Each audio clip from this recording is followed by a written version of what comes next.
Now, you said something earlier in the show that you don't believe in handcuffs, Dale. If you don't believe in handcuffs, then what are we to make of running backs who get injured? What are you doing when running backs do get injured? And I want to end the show with a pick'em. Who do you guys see as the most likely running back to miss significant time this year? Okay, so as far as your first question, football is a game of attrition. I understand that, and everybody should understand that. Matter of fact, when you're building your rosters and you're drafting, you need to understand that football is a violent sport. People get hurt, injuries occur, replacements are going to be needed at some point. You know, there's a small chance you can go through a season where everybody's healthy, but there's risk to that. You know, a lot of times somebody's going to get hurt. Now, you asked the question, what do I do as far as when guys get hurt? My hope, or ideally, my guys are not the ones getting hurt and other guys are getting hurt, and I happen to have their handcuffs on my team. Right. So now my team just got stronger, you know? Right. So that's ideally the goal. I mean, with all this fantasy, to some extent, it's gambling. When you take a guy in the first round, second round, you're hoping he's going to be one of the best, if not the best player on your team for the full season. We all know, just like last year, first round picks were going down like flies, you know. So, you know, it does happen. But you go into it hoping that your guys are going to kind of last the full way, you know. So as far as me personally with handcuffs, I think once my guy goes down, the risk of me winning is reduced a lot, even if I have the handcuff. Because for me, backups are backups for a reason. They're just not good enough. So even if they do get that role or get those reps or those touches, I don't think they're going to do much with them. So it's almost like, what's the point? I mean, trust me, there's been plenty of situations where backups, you know, get the snaps and they're just not producing. You know, they're not Dalvin Cook. You know, they're not C-Mac. Even though Mike Davis did great last year, they're just not he wasn't C-Mac, you know.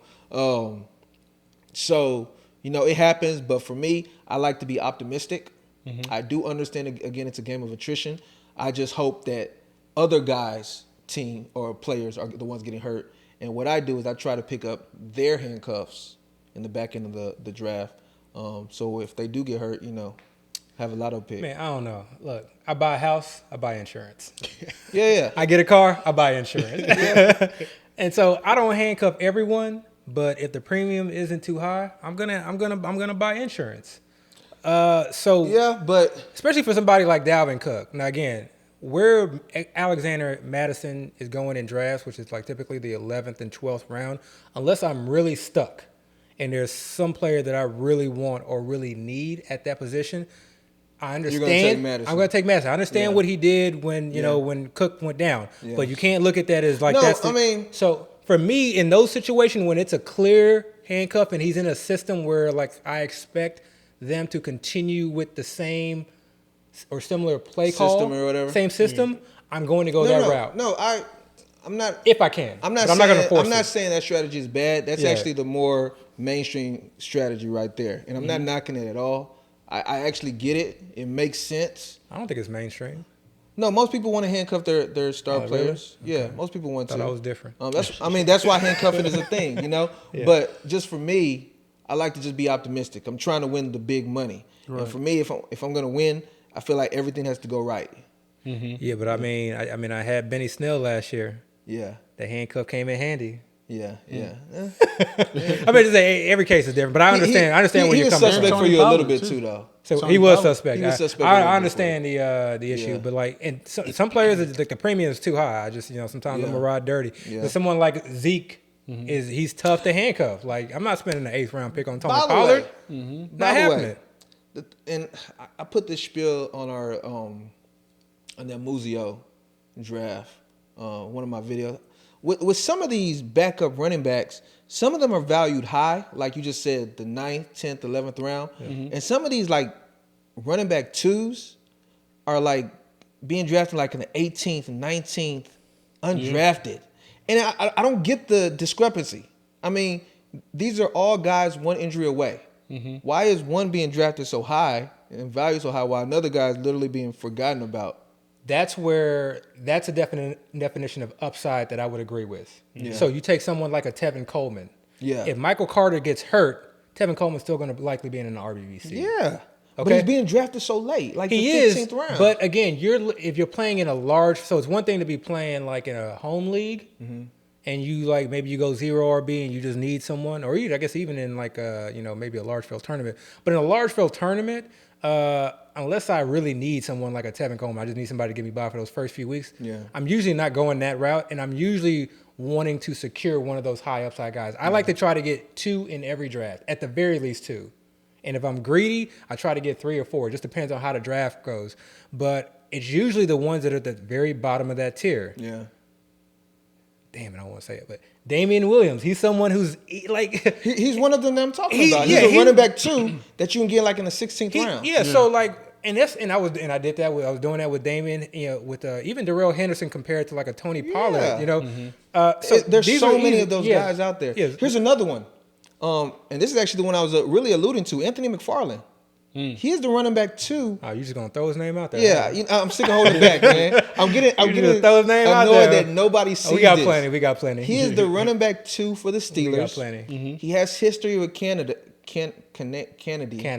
Whatever. Matt Canada. Yeah, Matt Canada. Like the country. He was his coach in college. I was looking at reports where they're actually running like reps with both him and Najee on the field together. Oh, go back and research Matt Canada's offense. Yeah, with Pittsburgh. He likes to use his running back. Yeah, he runs a lot of interesting. I'm telling y'all, McFarland, you're able to get in like the 18th, 19th, 20th round every single draft.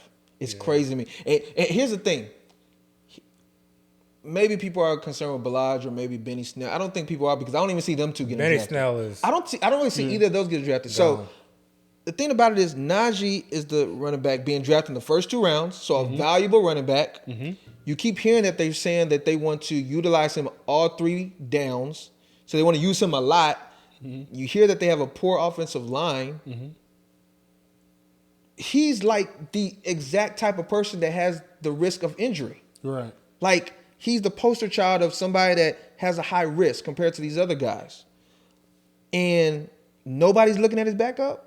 Yeah. I don't get it. That's all I'm saying. I don't think people are quite sure who his backup is, or that's one thing. Or if the backup is going to. I mean, I don't assume whoever the back is going to get Najee workload, but they can still get 60 to 70% or 60%. But you just actually commented on it, Benny Snell. Yeah. You know, when the starters have gone down the pass with the Steelers, they found another guy. Yeah. If they're producing, they keep the guy in there. You know, if McFarland doesn't produce, then so be it. You know, whatever. I think a lot of people view him as a scat back, but I think he's more than that, and I think he'd be more than that in this offense. Yeah, he will. And he's coming into his second year, but I do like him as a very, very late round pick because again, you know, if they get comfortable, I like drafting him because I feel like we're going to see him get, you know, potentially 4 to 5 touches a game, and that's enough for me to be able to see, can he hold up for a 3 to 4 week span, getting 15 touches a game. I'm gonna go out on a limb and say he actually ends up getting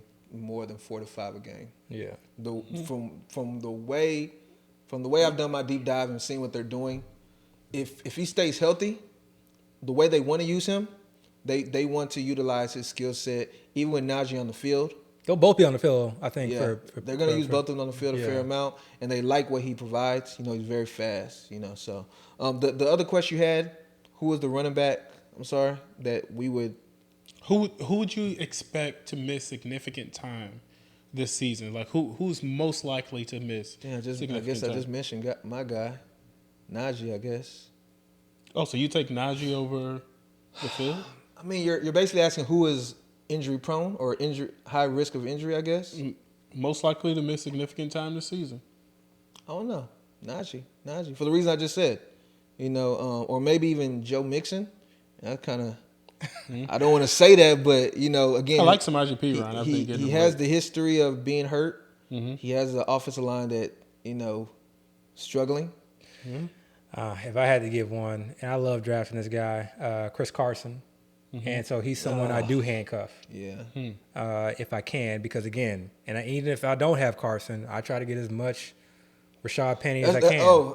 You just reminded me. But Penny's been banged up. Rashad Penny's hurt right now. This is the thing about backups. Okay, they're not playing 17 games because they're the backups. I don't need them for 17 games. Right. I don't need them for 10 games. If I can get 3 or 4 games stretch, that's all I need. Remember, like you said, it's a war of attrition. Yeah. So that one, when imagine it being a playoff week. Carson is banged up. They're gonna rest him. Easy opponent. Yeah, Rashad. And Rashad Penny is just ready. Yeah. And I just got him sitting and waiting. This is the thing about handcuffs. You got to be patient. Yeah. And then on the right team, you also got to be ready to attack. So one of the first things I look for on waiver wires are not these like wide receiver 4s and 5s. I'm honestly not looking for guys like Jacoby Myers unless I'm in a pinch. Right. I'm looking for, who are people dropping for Jacoby Myers? Okay. And so last year I would see people, just drop some really good handcuffs. And I would just go snag them up. And then they would just, we'll talk more about the waiver wires, but Let me ask you got to a be patient with some of these handcuffs if you draft them. Let me ask you a question. Who is the handcuff for the Chargers? I don't want to give that information out just yet. No. It's just, to me right now, it's Justin Jackson, but I would not be surprised if he's getting a lot of run right now so that they can see if, one, can he hold up, two, do we want to keep him on the roster? Because I do think he's the most talented. But what they have to figure out from an organizational standpoint is he that much more talented than Joshua Kelly and then Roundtree, players who they will have more years on because they're a second year and a rookie player. Yeah. For them, if it's not that much of a difference from a skill standpoint, they may feel like even though Justin Jackson is a slightly better player, it may be easier just to cut him. They get an extra roster spot. They get to save a little bit of money, and they get to just use Joshua Kelly. So I started off drafting Justin Jackson very early on, and then he was out for a little bit, so I started drafting Joshua Kelly, and now I've gotten back to drafting Justin Jackson. I think it's one of those situations where you want to find balance between both, and this is this is one of those players where I just need to see that first week, okay? Or wait till they cut down rosters, and if it looks like it's Justin Jackson, then I'm probably dropping a lot of Joshua Kelly's. Last question: did you learn anything last week from the Cowboys Steelers? Number one, I knew this was gonna come up. Number one, I didn't watch it. I went back and rewatched it. Okay. I did not learn anything because most of the starters were not playing. The starters that I cared about. I didn't need to see Deontay. I was really upset that Claypool, did what he did because that shot his ADP up. That didn't change my mind whatsoever. Yeah. I didn't really need to see Najee. And I think really only one potential or projected starter from the Steelers' offensive line really saw any significant snaps in that game. Gotcha. And then obviously Roethlisberger's was, and I don't need to see Roethlisberger anyway, but really what I wanted to see was the Steelers' O-line, okay? And I didn't really get a chance to see that, so I didn't really get much from anything. And then on the Dallas side, there was almost no starters playing. The wide receivers, Gallup, CD, I think was even in there. I got nothing from it. And again, it's gonna be a mixed bag. Like to your point, like you said before, some teams aren't gonna play preseason starters, but some teams have come out this week and said that they're gonna play their starters. So I'm gonna be watching. When I watched that first half, I was thinking about Dyer the whole time. I was he was this is pointless. I was like, the whole group chat. This is ridiculous. Why are you watching that? Right. Why are you watching? Right, it's entertainment. I still want to watch football. Sure. I'll watch a high school game.